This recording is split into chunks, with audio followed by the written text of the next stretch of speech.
नमस्कार स्टूडेंट। हमने पिछले क्लास में गांधी जी के उसके जीवन परिचय, उसके चिंतन के बारे में जाने और उसके चिंतन में प्रभाव डालने वाले तत्वों के बारे में जाने।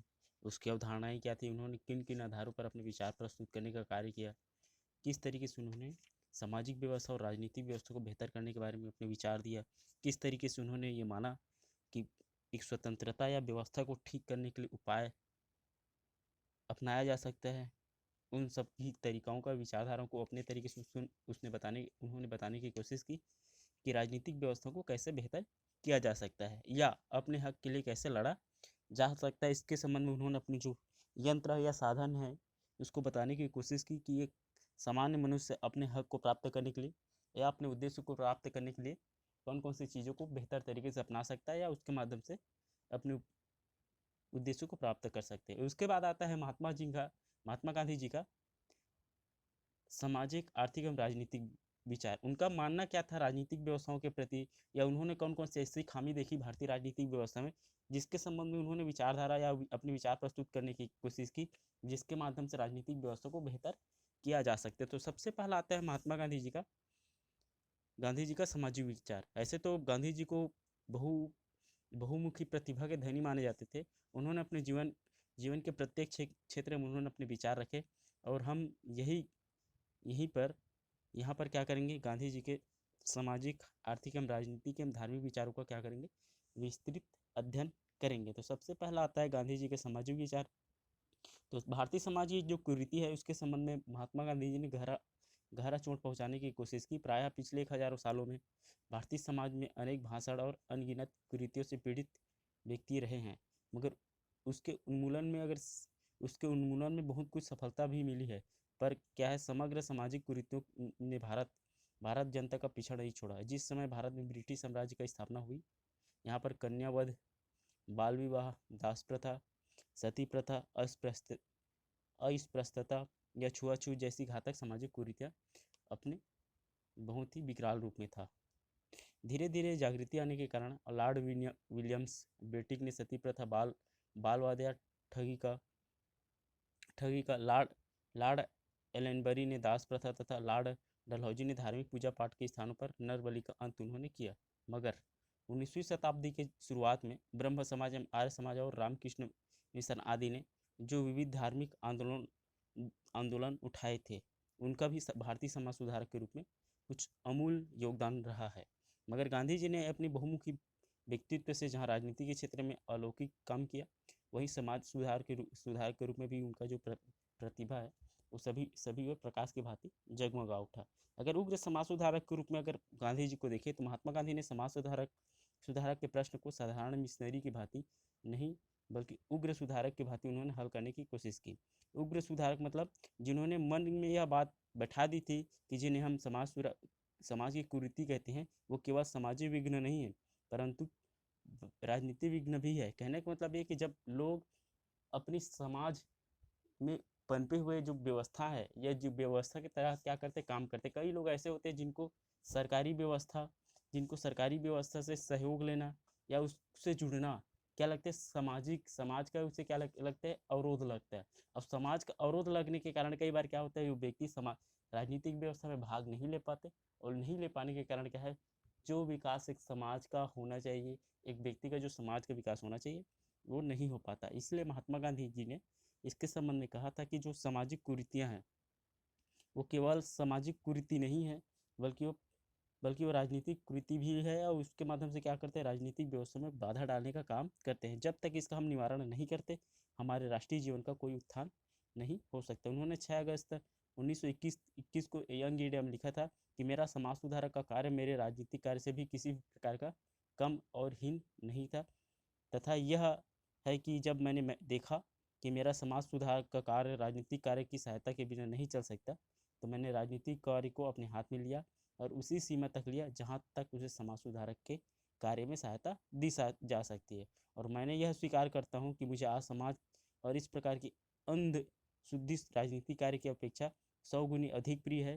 गांधी जी का विश्वास था जितना ही शीघ्र हम क्या करेंगे, समझ लेंगे कि हमारी बहुत सी सामाजिक कुरीतियाँ हमारी स्वराज यात्रा को रोकती है, उतनी ही जल्दी हम क्या करेंगे, स्वराज पा सकेंगे। कहने का मतलब ये कि उनका मानना था कि उस समय उन्होंने देखा कि हमारे समाज में कुछ ऐसी रीतियाँ या कुछ ऐसी चीज़ें थी, ऐसी सोच थी लोगों की, जिनको राजनीतिक व्यवस्था में भाग लेने का मौका नहीं देता, बाधा डाल रहा था। जैसे कि आज भी क्या है, जो अभी भी क्या है, कुछ क्षेत्र के लोग, जैसे कि अभी जहाँ पर हम नक्सलवादी पनप रहे हैं, जहाँ पर नक्सलवादी की गढ़ माने जाते हैं जिन क्षेत्रों में, उन क्षेत्रों के लोगों को अभी भी यह भरमाया या डराया जाता है कि जो सरकारी अफसर होते हैं उनके हमेशा क्या होते हैं, उनके लिए अहितकर होते हैं, नुकसानदायक होते हैं। इसलिए क्या नहीं करना चाहिए, सरकारी अफसरों से ज़्यादा मिलना जुलना नहीं चाहिए, और उनसे जो सुविधाएं हमें मिलती है वो नहीं मिलना चाहिए।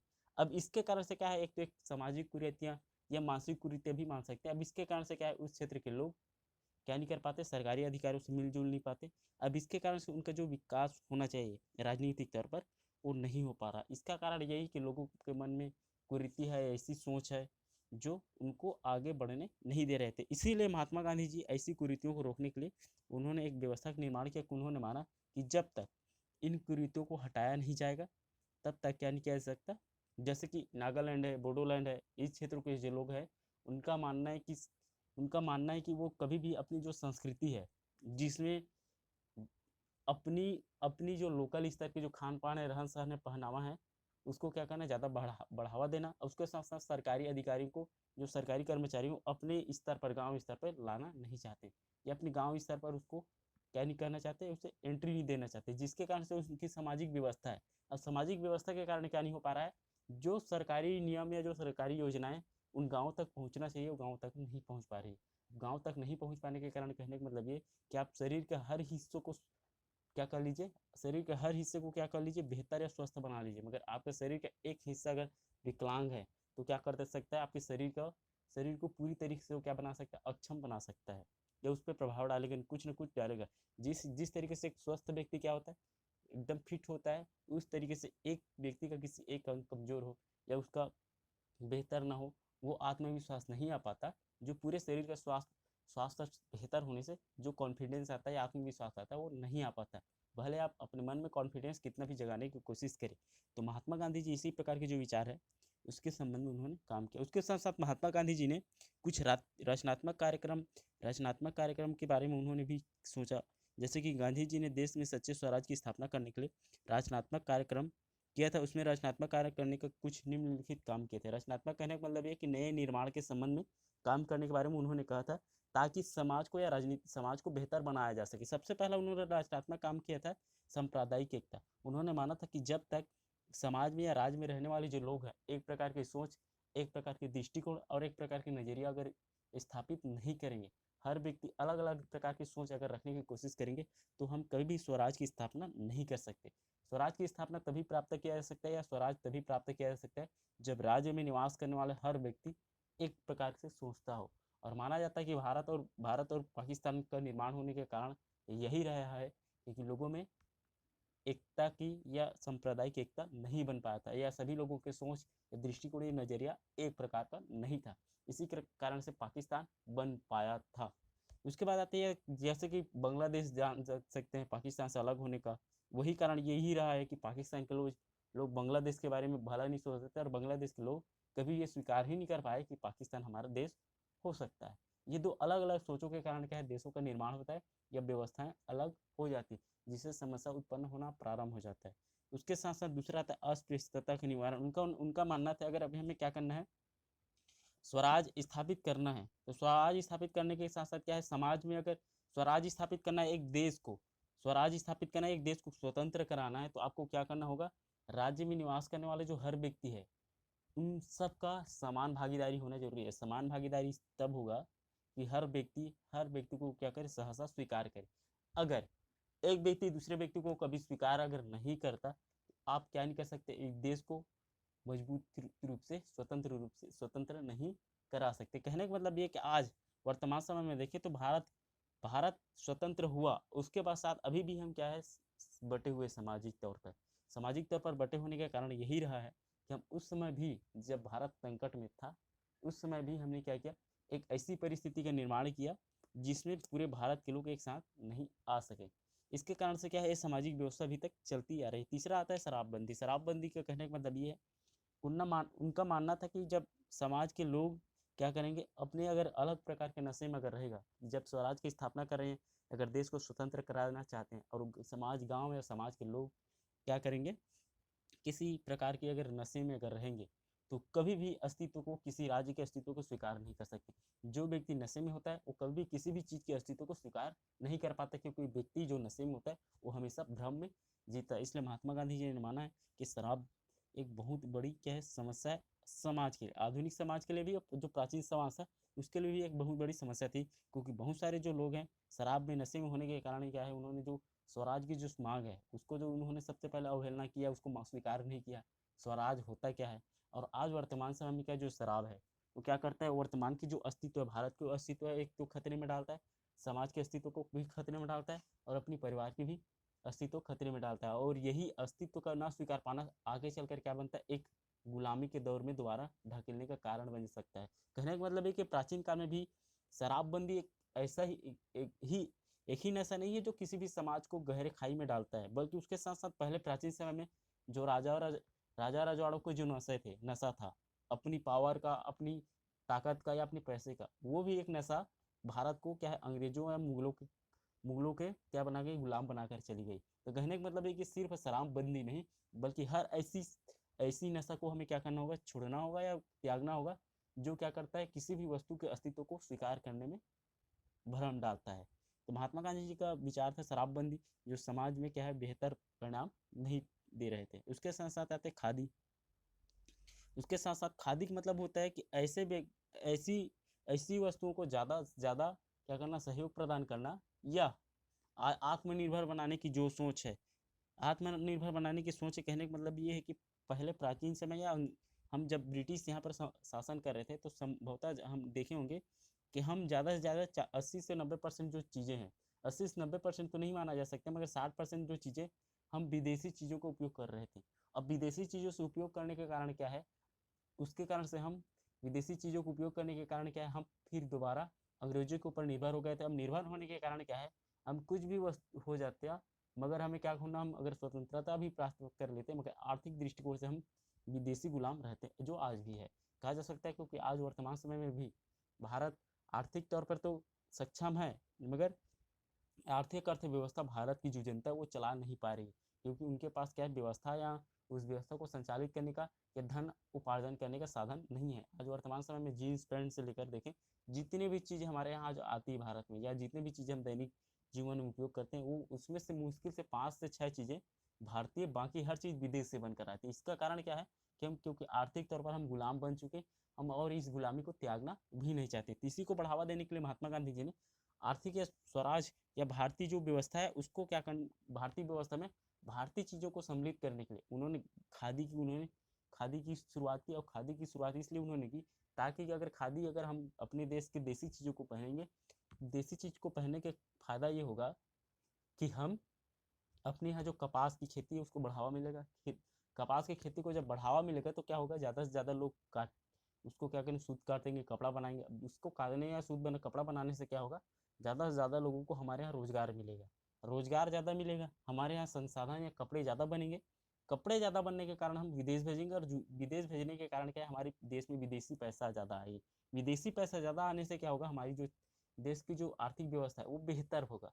इन चीज़ों को क्या करने के बारे में समझाने की कोशिश की है, ताकि हम स्वराज की, अपना देश की मांग, और अपना स्वराज का मतलब महात्मा गांधी जी ने कहा है कि सिर्फ राजनीतिक गुलामी से बाहर आना स्वराज नहीं है, बल्कि आर्थिक, राजनीतिक, सामाजिक और सांस्कृतिक, इन सभी चीज़ों में क्या होना चाहिए, अपना खुद का वर्चस्व होना चाहिए। अगर हम किसी एक चीज़ के लिए हम क्या है विदेशियों पर निर्भर हैं, तो समझो हम गुलामी में हैं, अभी भी है, वह स्वराज नहीं माना जाएगा। आर्थिक, राजनीतिक, सामाजिक और सांस्कृतिक, राजनीतिक गुलामी 1947 में हमने प्राप्त को छोड़ चुके हैं, मगर सामाजिक छुआछूत की भावना अभी भी हमारे यहाँ है। दूसरा आर्थिक, अभी भी हम क्या है, विदेशी कंपनियों पर निर्भर है। तीसरा सांस्कृतिक, कि हम विदेशी खाने, वेशभूषा, इन चीज़ों पर निर्भर है। अगर इसको निकाल दिया जाए तो हमारे जीवन में कुछ नहीं है। इसी को बेहतर बनाने के लिए या विदेशों में अपना छाप छोड़ने के लिए हमें क्या करना होगा, अपनी सभ्यता, संस्कृति, खान पान, वेशभूषा, इसको स्वीकार करना जरूरी है। जब तक इसको स्वीकार नहीं करेंगे हम स्वराज की स्थापना नहीं कर पाएंगे। तो यह कहा जा सकता है कि अभी भी हम क्या है, जो गुलामी की दौर है, चाहे वो सामाजिक गुलामी है, आर्थिक गुलामी है या सांस्कृतिक गुलामी है, इस गुलामी के दौर से अभी भी हम क्या कर रहे हैं, गुजर रहे हैं। ये सबसे बड़ी विडंबना है। इसी की ओर ध्यान आकृष्ट करने के लिए महात्मा गांधी जी ने क्या किया था, खादी ग्राम उद्योग, खादी के संबंध में कहा है, ताकि लोग क्या कर सके, अपनी लोकल चीज़ों के बारे में ज़्यादा से ज़्यादा समझ सकें। उसके बाद आते हैं ग्राम उद्योग। तो ग्राम उद्योग कहने का मतलब एक उनका मानना था कि ज़्यादा से ज़्यादा जो कंपनियां हैं या ज़्यादा से ज़्यादा उत्पादन कार्य है गाँवों से किया जाना चाहिए। अगर गाँव से अगर ज़्यादा से ज़्यादा उत्पादन करेंगे तो लोगों को आर्थिक अर्थव्यवस्था दूर होगी, आर्थिक समस्या वो कम होगी। आर्थिक समस्या कम होने के कारण क्या, उसकी जो सामाजिक स्थिति है वो बेहतर होगी। क्योंकि हमने देखा है कि सामाजिक व्यवस्था अगर बेहतर अगर करना है, अगर हमारे समाज में जो जितनी भी कुरीतियाँ अगर उसको ख़त्म करना है, तो सबसे पहला कारण आप लोग देखे होंगे कि जितने भी गरीब लोग होते हैं, ज़्यादा सामान्यतः जितने भी गरीब लोग होते हैं उन्हीं ये कुरीतियों में फंसे रहते हैं। जितने अमीर लोग होते हैं उन कुरीतियों से बाहर निकल चुके होते हैं, ज़्यादातर देखे होंगे।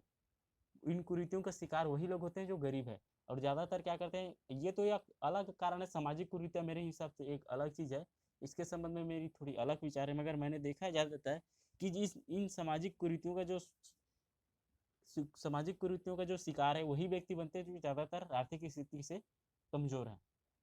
बाकी लोग हैं इसका जो शिकार है कम बनते हैं। आप लोग देखे होंगे अपने आसपास में। तो इसीलिए क्या किया महात्मा गांधी जी ने, ग्राम उद्योग, अपनी आर्थिक अर्थव्यवस्था को बेहतर करने के बारे में उन्होंने कहा। उसके साथ साथ गाँव की सफाई कहने का मतलब ये उनका मानना था कि जब गाँव साफ रहेगा तो स्वास्थ्य व्यवस्था बेहतर होगा। स्वास्थ्य व्यवस्था अगर बेहतर होगा तो स्वास्थ्य व्यवस्था अगर बेहतर होगा तो उससे क्या करेंगे, हम एक नए समाज का निर्माण कर सकते हैं। उसके बाद आते हैं नई हम बुनियादी तालीम। कहने का मतलब है कि दूसरा ये है कि बहुत सारे लोग हैं शिक्षा को सही नहीं समझते थे। महात्मा गांधी जी ने माना कि जो चीज़ें जो शिक्षा मनुष्य के जीवन जीने के लिए बेहतर होती है, इस प्रकार की शिक्षा उन्हें प्रदान किया जाना चाहिए। उसके बाद आते हैं प्रौढ़ शिक्षा। जो आदमी बढ़ चुका है, अपनी किसी भी कारण से क्या है उन्होंने पढ़ नहीं पाया, उसकी तरफ ज़्यादा ध्यान देना चाहिए, ताकि लोग जो एक स्थिति में पहुंच चुके हैं, वो कई लोग क्या है आर्थिक समस्या के कारण पढ़ नहीं पाते हैं, या अन्य कारणों से जो पढ़ नहीं पाते, उसके कारण क्या क्या करना चाहिए, प्रौढ़ शिक्षा, या जो लोग शिक्षा को त्याग चुके हैं उनको दोबारा शिक्षा प्रदान करना चाहिए। उसके साथ साथ स्त्रियों की उन्नति के संबंध में उन्होंने बात किया है कि स्त्रियों को बेहतर करने के लिए उसके संबंध में काम किया जाना चाहिए। उसके साथ साथ महात्मा गांधी जी ने इसके संबंध में काम किया। उसके साथ साथ स्वास्थ्य एवं शौच की शिक्षा के संबंध में उन्होंने काम किया। उसके साथ साथ एक बार माना जाता है कि स्वास्थ्य शौच की शिक्षा के संबंध में उन्होंने महात्मा गांधी जी ने बहुत ज़्यादा काम किया। उन्होंने क्या माना जाता है, साबरमती आश्रम में एक कहानी बताया जाता है उसके संबंध में कि साबरमती आश्रम में वहाँ पर जो शौचालय व्यवस्था की गई थी, उसमें क्या होता था कि हर एक दिन हर व्यक्ति का, जितने भी आश्रम के साबरमती आश्रम में जितने भी व्यक्ति थे, उन सभी को व्यक्ति को क्या करना पड़ता था, उन शौचालय को साफ करना होता था। एक दिन एक व्यक्ति को उसमें ड्यूटी लगता था या काम लगता था। तो माना जाता है कि एक दिन क्या किया था एक दिन महात्मा गांधी जी की जो पत्नी है कस्तूरबा गांधी, उनकी ड्यूटी लग गई। अब फिर उसके बाद क्या हुआ, महात्मा गांधी जी ने उस संस्था को या उस आश्रम को उन्होंने स्थापित किया था। तो कस्तूरबा गांधी में शायद ये भावना जागी होगी कि एक तो मैं ब्राह्मण हूँ, दूसरी कि मैं ऐसे व्यक्ति की पत्नी हूँ जिन्होंने इस संस्था को या इस आश्रम को संचालित किया, तो मैं क्यों शौचालय साफ करूँ। महात्मा गांधी जी को कुछ समय के बाद पता चला कि कस्तूरबा गांधी शौचालय साफ नहीं करना चाहती। उसके बाद महात्मा गांधी जी ने खुद शौचालय साफ की। उसके बाद उन्होंने शायद 1 से 2 महीने तक कस्तूरबा गांधी से बात नहीं किया, क्योंकि उन्होंने इस आश्रम के नियम को तोड़ा था। तो इसीलिए कहा जा सकता है कि जो स्वास्थ्य और शौच की शिक्षा के संबंध में सबसे पहले जो महात्मा गांधी ने अपने घर से शुरुआत की थी कि किस तरीके से स्वास्थ्य शौच व्यवस्था को बेहतर किया जा सकते हैं। उसके बाद आता है राष्ट्रभाषा का प्रचार। राष्ट्रभाषा का प्रचार करने का मतलब ये है कि जब तक आप क्या करेंगे, आपके देश के लिए एक रास्ता नहीं होगा। कहने का मतलब ये है कि किसी भी देश के जो राष्ट्रभाषा है, किसी भी देश के विकास के लिए क्या माना जाता है, एक अहम पहलू माना जाता है। अहम पहलू कहने का मतलब ये कि जैसे कि बहुत सारी जगहों में, जैसे कि भारत देश में आज वर्तमान समय में क्या है, भारत देश में लगभग 1500-1600 बोली बोली जाती है और राष्ट्रभाषा नहीं है। राष्ट्रभाषा नहीं होने के कारण क्या है कि आज वर्तमान समय में उत्तर भारत के जो लोग हैं, दक्षिण भारत के जो लोग हैं, उनसे बेहतर तरीके से कनेक्ट नहीं कर पाते, क्योंकि उत्तर भारत के ज़्यादातर लोगों को इंग्लिश नहीं आती और दक्षिण भारत के ज़्यादातर लोगों को हिंदी नहीं आती। उत्तर भारत के लोगों को इंग्लिश नहीं आता है, फिर दूसरा उनको हिंदी नहीं आती। अब इससे कारण क्या है, इनके मध्य जो व्यापार के संबंध में या किसी भी विषय को क्षेत्र में कनेक्टिविटी या जो संपर्क होना चाहिए, वार्तालाप होना चाहिए, वो बेहतर तरीके से नहीं हो पाता। और माना जाता है कि जहाँ की सब भाषा एक नहीं होता, उसकी जो मंजिल है वो बहुत दूर होती है, ऐसा कहा जाता है। इसलिए एक भाषा का प्रचार करना, एक राष्ट्रभाषा का प्रचार करना जरूरी है। जब जब आपको अगर क्या करना है, अपना विकास को प्राप्त करना है, तो उसके लिए क्या करना होगा, आपको एक भाषा का प्रचार करना, एक भाषा आपको होना जरूरी है। जब तक आपका भाषा नहीं होगा, तब तक अपनी जो विकास आपने तय किए हैं उसको प्राप्त नहीं कर सकते। उसके बाद आता है स्वभाषा का प्रेम। उसके बाद यही है कि राष्ट्रभाषा को प्रेम, जितना आपको प्रचार करना हो उतना ही आपको प्रेम करना अनिवार्य है, क्योंकि माना जाता है कि आज वर्तमान समय में क्या है, आपका प्रचार करने का माध्यम, जैसे कि कहने का मतलब है, अगर सिंपल वे में, अगर सिंपल चीज़ में अगर समझें कि अगर हमारे देश में क्या करेंगे, हम अपने देश से अंग्रेजी शब्द से प्रयोग करते हैं, वो होगा क्या, विदेशी लोग भी क्या करेंगे, अगर हम क्या करेंगे, हिंदी चीज़ों को अगर क्या करेंगे, हिंदी चीज़ों को ज़्यादा अगर प्रचार करेंगे या उसको ज़्यादा प्रेम करेंगे, तो हम क्या करें, हिंदी को ज़्यादा बोलेंगे। अब हिंदी को ज़्यादा बोलने के कारण क्या होगा कि जो विदेशी है, उनको हम उनसे सामान खरीदने के लिए उनको हिंदी में बोलना पड़ेगा, क्योंकि सामान हम बेच रहे हैं, तो हमको सामान बेचने के लिए क्या करना पड़ेगा, हम हिंदी में बोलेंगे, क्योंकि हमारी जो जनसंख्या है ज़्यादातर हिंदी बोलती है। अब इसके कारण से क्या है, वो हिंदी पढ़ेंगे, लिखेंगे, समझेंगे, तो सबसे पहले तो हिंदी वालों के जो हिंदी के जो पढ़ाने वाले लोग हैं, उसकी विदेशों में मांग बढ़ेगी, पहली चीज़। दूसरी है कि हिंदी के ज़्यादा प्रेम से क्या होगा, जो विदेशी है वो ज़्यादातर ज़्यादा बड़े कॉन्ट्रैक्टर से सामान ना खरीद कर क्या करेगा, जो ग्रामीण स्तर में लोग रहते हैं उनसे डायरेक्ट आकर क्या करेगा, सामान खरीदेगा। आज वर्तमान समय में संचार एक ऐसा माध्यम है जो दो व्यक्तियों के मध्य क्या करेगा, बेहतर संबंध स्थापित करने का काम करता है। अगर आपके पास पैसा भी ज़्यादा है और आपके पास वस्तुएं भी विशिष्ट है, मगर आपके पास संचार का बेहतर साधन नहीं है सामंजस्य स्थापित करने का, तो आप पैसा वाला होने से कोई मतलब का नहीं होता, आपके पास विशिष्ट ज्ञान होने से भी कोई मतलब का नहीं होता। इसलिए आपको क्या होना जरूरी है, संचार का, आपके मध्य संचार का साधन बेहतर होना जरूरी है।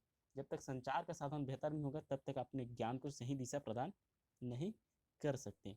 तो इसी के संबंध में महात्मा गांधी जी ने कहा, एक तो राष्ट्रभाषा का प्रचार करना होगा, दूसरा अपनी भाषा से प्रेम करना होगा। उसके लिए क्या है, उसके बाद आता है आर्थिक समानता के लिए प्रयत्न। महात्मा गांधी जी ने कहा है कि जो जितने भी अमीर लोग हैं, उन सभी अमीर लोगों को अपनी संपत्ति त्याग कर क्या कर देना चाहिए, जितने भी गरीब लोग हैं उसमें क्या कर देना चाहिए, बांट देना चाहिए, किसी प्रकार की समस्या उत्पन्न ना हो। क्योंकि उनका मानना ये था कि समाज में जितनी भी समस्या उत्पन्न होती है वो आर्थिक असमानता के कारण ज़्यादातर समस्या उत्पन्न होती है। इसलिए क्या करना चाहिए, ज़्यादातर आर्थिक समानता के लिए प्रयत्न किया जाना चाहिए।